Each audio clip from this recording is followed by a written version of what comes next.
तुला आहे आणि या मर्यादा घालून दिलेल्या असताना अमर्याद वागण्याचा कटाला तुझ्याकडे होत आहे.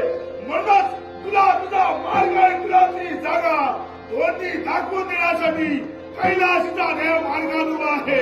आणि आतापर्यंत अमर्याद तेव्हा वागला नाही, सांप्रतच्या क्षणी मी अमर्याद वागत नाही आणि याच्या पुढे सुद्धा मी अमर्याद वागणार नाही. पण तुमच्या तत्वाची भीती जर तुम्हाला वाटत असेल आणि म्हणून जर माझा मार्ग तुम्ही रोखत असाल तर तुमचं आत्मपरीक्षण तुम्ही करा, माघारी जा.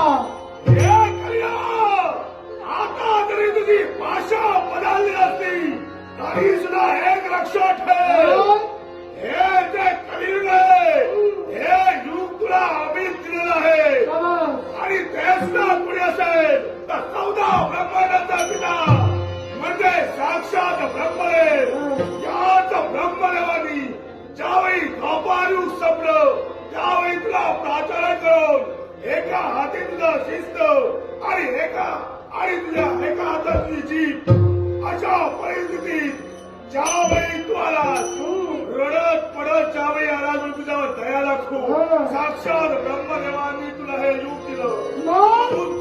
या विरोधाचा तू गुन्हे आहेस. हे लक्षात ठेवा, तुम्ही जर मला अधिकार दिला तर त्या दिलेल्या अधिकारात देवदत्त असून सुद्धा तुम्ही अतिक्रमण का करता? काही मला स्वीकार आहे. कारण जिथं भक्ती ज्ञान वैराग्य तिथं प्रवेश नसताना तुझा आज ब्रह्मांडाच्या काही उद्बत्त होऊन साऱ्या ग्रहांना स्वीकारून स्वतःच्या मनाला वाटेल आणि बुद्धीला पटेल याप्रमाणे कलियुगात वावरण्याचं कर्तव्य तुझ्या कर्मी होणार आहे.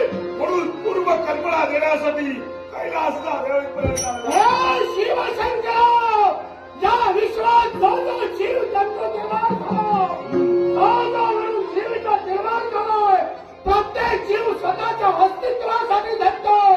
मग मी एक देवतत्व असून सुद्धा मी माझ्या अस्तित्वासाठी झटू नये का?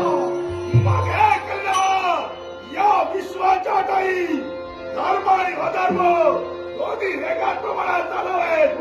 विश्वाच्या काही अधर्मही जास्त होणे आणि धर्म सुद्धा कमी होता का म्हणे आणि राहता राहिला म्हणतो माझ्या भक्ताच्या बाबतीत. मग या माझ्या भक्ताच्या बाबतीत ज्या ज्यावेळी अधर्माला वागला नाही